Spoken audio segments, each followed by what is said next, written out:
unaware the pregnant wife he divorced was the multi-billionaire owner of the company. Her entire family worked for. His mother poured dirty water on her at family dinner as husband and mistress laughed. What she did shocked him and left his mother devastated. The night Marcus Morrison's mother Linda poured a pitcher of dirty dishwater over his pregnant ex-wife Elena at their family dinner should have been their final humiliation of the woman Marcus had divorced 6 months ago for being a nobody. But what Marcus didn't know, what his mother Linda didn't know, what his mistress Sarah didn't know as they laughed and filmed the foul water dripping down Elena's face and soaking her 5-month baby bump, was that the pregnant wife Marcus had divorced was actually Elena Caldwell, the secret multi-billionaire owner and CEO of Caldwell Global Holdings, the massive corporate empire that employed Marcus's entire family. Every paycheck Marcus's mother Linda received as executive assistant, every dollar his father Gerald earned as senior VP, every bonus Marcus collected as regional director, every commission his mistress Sarah made as director of client relations, all of it came from the company the pregnant wife Marcus divorced actually owned, the company that paid for the very house where Linda had just poured dirty water on the pregnant billionaire wife, where Marcus and his mistress laughed at the woman who signed their paychecks, where the entire family mocked the multi-billionaire owner they were completely unaware was standing dripping in their foyer, carrying Marcus's child.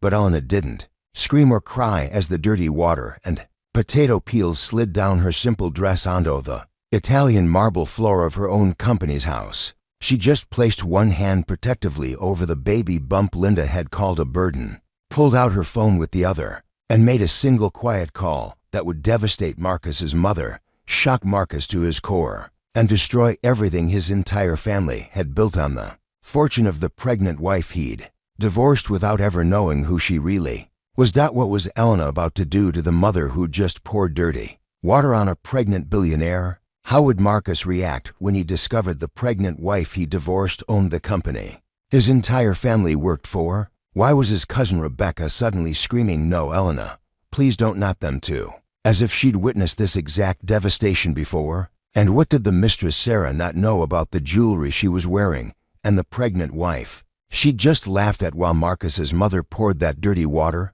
The Morrison family home in Westchester Hills had always represented everything Linda Morrison believed she deserved. Crystal chandeliers, imported marble, designer furniture arranged just so. The kind of house that screamed success to anyone who walked through the door. And tonight, surrounded by her family at the mahogany dining table, Linda had felt powerful, in control, ready to handle the Elena problem once and for all. She'd invited her former daughter-in-law under the pretense of discussing the baby's future. But Linda's real plan was simpler, crueler. She wanted Elena to sign papers giving up any claim to Marcus's life, his money, his future. She wanted the girl gone, erased, like she'd never existed. Elena had arrived exactly on time, wearing that same plain dress she always wore. No jewelry except a simple gold band on her right hand. No makeup, hair pulled back in a basic ponytail. Everything about her screamed ordinary, forgettable, beneath them. Linda had felt vindicated just looking at her. This was the woman Marcus had wasted 3 years on. This plain, quiet nobody who couldn't even dress properly for a family dinner. Marcus sat at the table next to Sarah, his new girlfriend, and the contrast was stunning. Sarah wore a designer dress that hugged every curve, diamond earrings that caught the light, that gorgeous necklace Marcus had given her last month. She looked like success, like ambition, like everything Elena had never been. Gerald, Linda's husband, sat at the head of the table in his tailored suit, looking every inch the senior VP he'd worked 30 years to become. Their son Marcus radiated confidence in his expensive watch and Italian shoes. Even Rebecca, Linda's niece who'd been living with them since her own divorce 6 months ago, looked put together despite her recent struggles. And then there was Elena, simple, plain, pregnant, standing in their foyer like she didn't belong. Because she did in single quotes T. Linda had felt a surge of righteousness as she stood from the table. She'd spent all afternoon making her signature pot roast, and the water from boiling potatoes still sat in the sink, murky and gray with starch and peels floating on the surface. And as she looked at Elena standing there with that slight swell in her belly, that baby bump that Marcus wanted nothing to do with, something inside Linda had snapped. This girl had tried to trap her son, had tried to use pregnancy to keep her hooks in Marcus when he'd clearly moved on to someone better, had shown up at their home uninvited, unwanted, trying to claim some connection to a family that had already rejected her. Someone needed to show Elena her place. Someone needed to make her understand that she meant nothing to them, that her baby meant nothing, that she was nothing. Linda had walked to the kitchen, grabbed that pot of dirty dishwater with both hands, marched back to where Elena stood in the foyer, and without hesitation, without mercy, poured every drop over Elena's head. The water had cascaded down Elena's face, soaking her hair, running down her simple dress, potato peels sliding down her shoulders to land at her feet on the Italian marble floor. The smell of starch and old vegetables filled the air. The sound of water splashing seemed to echo through the suddenly silent house. And then Sarah had started laughing. Loud, delighted laughter that filled the room. She'd pulled out her phone, already filming, capturing every second of Elena standing there dripping, humiliated, destroyed. "Oh my God." Sarah had gasped between laughs. "This is perfect. This is exactly what she deserves. Marcus, babe, your mom is savage. I love it." Marcus had joined in the laughter then, his face flushing with something that looked like relief, like he'd been waiting for permission to fully reject Elena, and his mother had just given it to him. "Mom, that's brutal," he'd said, but he was grinning. "But yeah, maybe she'll get the message now. Maybe she'll finally understand that we don't want her here." Gerald had said nothing, but Linda saw approval in his eyes, the kind of grim satisfaction that came from watching justice being served. Linda had set the empty pot down with a satisfying clang, feeling righteous and powerful. "There," she'd said, her voice sharp with vindication. "Now you know what we think of you, Elena. Now you understand your place. You're nothing. Your baby is nothing. And you need to leave our family alone." But Elena hadn't reacted the way Linda expected. She hadn't cried or run away or begged for mercy. She just stood there, water dripping from her hair, potato peels sliding down her shoulders, and placed one hand protectively over her stomach. The other hand reached into her purse and pulled out her phone, and she smiled. That strange, knowing smile that made Linda's stomach suddenly clench with inexplicable dread. Something was wrong. Something in Elena's eyes, in the way she held herself despite the humiliation, in the absolute calm on her face as dirty water dripped onto the marble floor. And then Rebecca screamed. Linda's niece, who'd been sitting quietly in the corner all night, suddenly stood up, her chair scraping violently against the floor. "No, no, Elena, please, please don't do this. I'm begging you." Linda spun toward Rebecca, confusion spiking into irritation. "Rebecca, what are you talking about? Sit down." But Rebecca was crying now, real tears streaming down her face, her hands shaking as she stared at Elena with pure terror. "She's going to destroy us, just like James destroyed us." "Oh God, Marcus, what did you do? What did you do? What is she talking about?" Gerald demanded, moving toward Rebecca. "Rebecca, explain yourself right now." But Rebecca couldn't speak anymore, could only cry into her hands while Elena pressed a single button on her phone and brought it to her ear. "Hello, James," Elena said, her voice calm and clear despite the dirty water still dripping from her chin. "Yes, it's time. Initiate the Morrison protocol we discussed. All of them. Effective immediately." The name James hit the room like a physical blow. Marcus felt his blood turn to ice because he knew that name. Everyone who worked at Caldwell Industries knew that name. James Caldwell, the billionaire CEO who'd destroyed Rebecca's life 6 months ago. Marcus watched his cousin Rebecca collapse into her chair, sobbing uncontrollably, and suddenly fragments of memory started clicking together in his mind. Rebecca had been married to someone named James. Rebecca had lost everything in her divorce. Rebecca had never explained why, had just moved into their guest room broken and silent and refusing to talk about what happened. And now Elena was calling someone named James. Elena, who stood dripping with dirty water in their foyer, smiling that terrifying calm smile. Elena who'd just said something about a Morrison protocol like she'd planned this, like she'd been waiting for this exact moment. "Who are you calling?" Linda demanded, her voice shrill with confusion that was rapidly morphing into fear. "Who is James? What protocol?" Elena lowered her phone slowly, deliberately, her eyes moving across each of their faces. Marcus felt pinned under that gaze, saw something in her expression he'd never noticed in 3 years of marriage: power, authority, the kind of quiet confidence that didn't need to announce itself, because it already knew its own weight. "I'm calling my brother," Elena said simply. "James Caldwell, CEO of Caldwell Industries. The man your daughter Rebecca was married to before she divorced him for being too quiet, too private, too unwilling to show off his wealth in ways she found acceptable." The room tilted. Marcus heard his mother gasp, heard his father make a strangled sound, heard Sarah's phone clatter to the floor. "Your brother," Marcus heard himself whisper. "James Caldwell is your brother. Half-brother, technically," Elena corrected, her hands still resting protectively on her stomach. "Same father, different mothers. We inherited our father's empire together when he died 8 years ago. James got Caldwell Industries. I got Caldwell Global Holdings."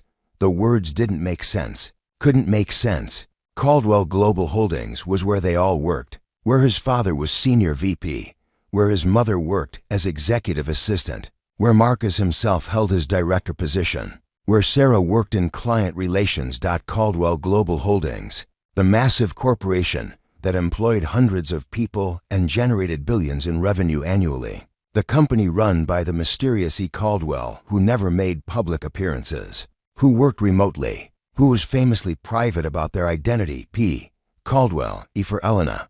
"No," Marcus said, but his voice had no conviction. "That's not possible. You worked some entry-level position. You had no money. You lived in that tiny apartment before we got married. You drove an old car. You wore cheap clothes. You were nobody. I was testing you," Elena said, and her voice finally cracked with emotion, real pain bleeding through the calm exterior. "I watched my brother James fall in love with your cousin Rebecca. Watched her be ashamed of him because he didn't flaunt his wealth. Watched her divorce him because he wouldn't change who he was to satisfy her ego. And then I met you at a company event, Marcus, my company event, and I thought maybe you'd be different. Maybe you'd love me for who I was, not what I had." She paused, and Marcus saw tears mixing with the dirty water on her face now. "But you were exactly like Rebecca. Ashamed of me, embarrassed that I didn't drive a sports car or wear designer labels or want to show off. You wanted a trophy, not a wife.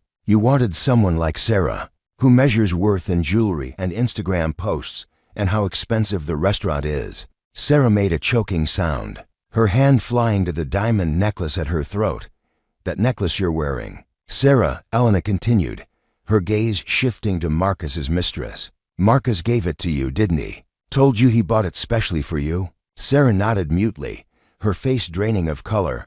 "I bought it 3 years ago," Elena said flatly. "For myself, with my money. Marcus took it from our safe after I filed for divorce. So you're literally wearing my jewelry while laughing at me in my own house, after sleeping with my husband, while working for my company without even knowing it."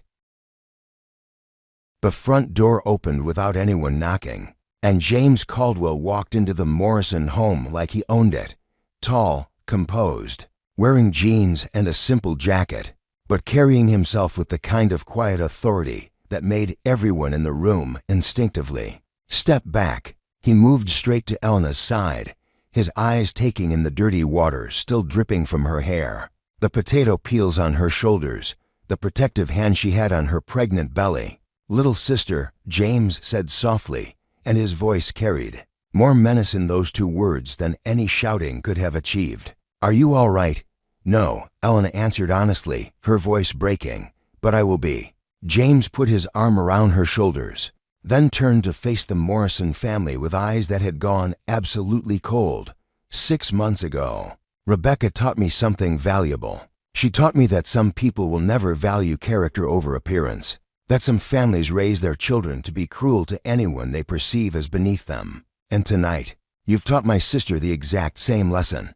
Gerald found his voice first, stepping forward with his hands raised. "Mr. Caldwell, please, we didn't know. We had no idea Elena was your sister, that she owned Caldwell Global Holdings. If you'd known, you would have been kind." James interrupted, his voice cutting. "That's exactly the problem, Gerald. Kindness shouldn't depend on someone's bank account. Respect shouldn't be conditional on their status. But you poured dirty water on a pregnant woman because you thought she was nobody important. You laughed at her. You filmed her humiliation. You called her unborn child a burden." Linda was crying now, mascara running down her face as reality crashed over her. "Please, we made a mistake. We'll apologize. We'll make it right." "You can't make this right," Elena said, stepping away from James's protective arm to stand on her own. "You had 3 years to be kind to me, Linda. 3 years when I was married to your son. 3 years when I cooked dinners for this family, attended your events, tried to be the daughter-in-law you wanted, and you treated me like garbage the entire time because I didn't meet your standards of success, because I dressed simply and drove an old car and didn't brag about money." Marcus moved toward her, his face stricken. "Elena, please, I loved you. I didn't know. If I'd known who you really were, you would have stayed married to me," Elena finished, and there was such pain in her voice that Marcus actually flinched. "You would have loved me for my billions, but not for myself. That's exactly why I never told you. Marcus, I wanted you to love me, not my money. But you couldn't even manage basic respect when you thought I was ordinary." Their phones started ringing simultaneously. Gerald's first, then Linda's, then Marcus's, then Sarah's. All 4 of them stood frozen, staring at their buzzing phones like they were snakes about to strike. "Answer them," James said calmly. "That will be HR from Caldwell Global Holdings. They have some news for you." Gerald answered with shaking hands, his face going from pale to gray as he listened. Linda answered next, her sobs getting louder with every word she heard. Marcus couldn't move, couldn't breathe, just stared at his phone until it stopped ringing and went to voicemail. Sarah dropped hers completely, backing away like the device had burned her. "Terminated," Gerald whispered, lowering his phone. "Effective immediately. 30 years with the company, and I'm just terminated. They said the CEO personally ordered it." "Me too," Linda gasped. 8 years. 8 years I worked as executive assistant, and I'm fired. Just like that. And they said security will be waiting if we try to enter the building." Marcus finally answered his voicemail, listening with growing horror. When it ended, he looked at Elena with devastation written across every feature. "I'm fired. My entire team, my projects, everything I built gone. And they said there's a file. Documentation of hostile work environment, harassment of a pregnant employee, misuse of company resources." He paused, his voice breaking. "The pregnant employee was you. You documented everything. Every cruel comment," Elena confirmed. "Every family dinner where you mocked my clothes. Every time your mother called me worthless.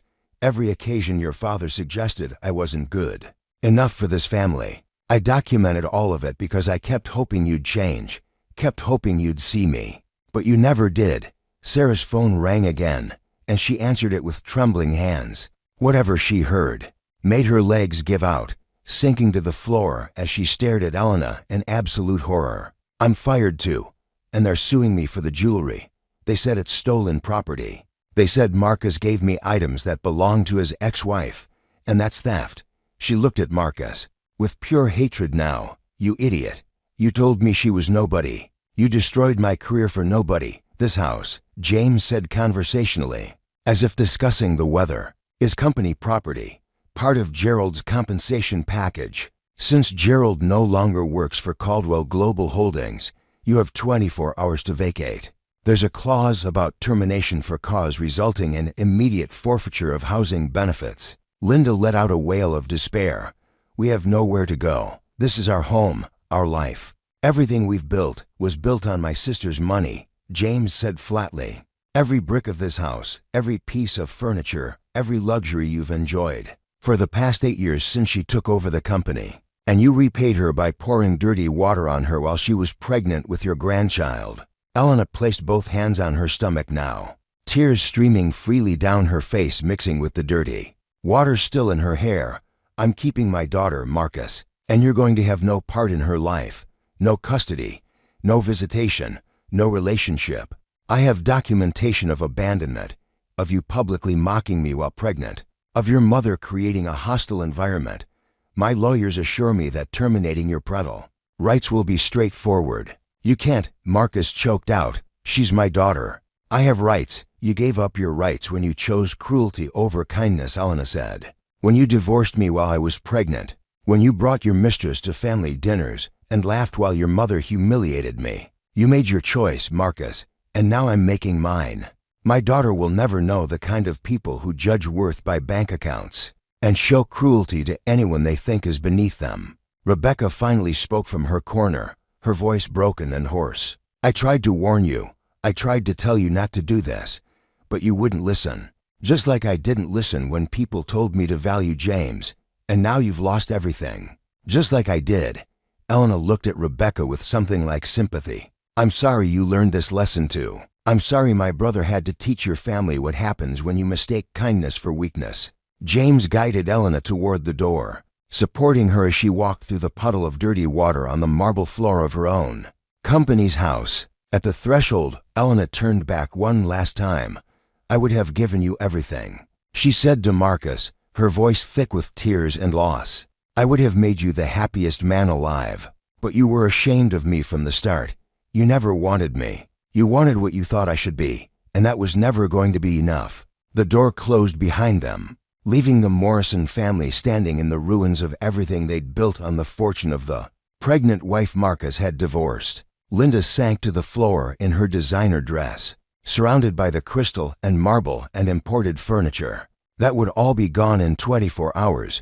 Gerald stood frozen. 30 years of corporate climbing destroyed in a single phone call. Sarah clutched the necklace she'd have to return, her career over before it had really begun. And Marcus stood dripping with the realization of what he'd lost, who he'd thrown away, and the daughter he would never know because he'd chosen appearances over love, status over character, and cruelty over kindness to the woman who'd only ever wanted him to see her. If this story moved you, if it made you think about how you treat people when you think they have nothing to offer you, please subscribe to our channel and turn on the notification bell so you never miss stories that challenge you to be better, kinder, and more aware of the worth in every person you meet. And tell us in the comments, where are you watching from? And have you ever witnessed someone being treated differently once their true status was revealed? Your story matters. Share it below.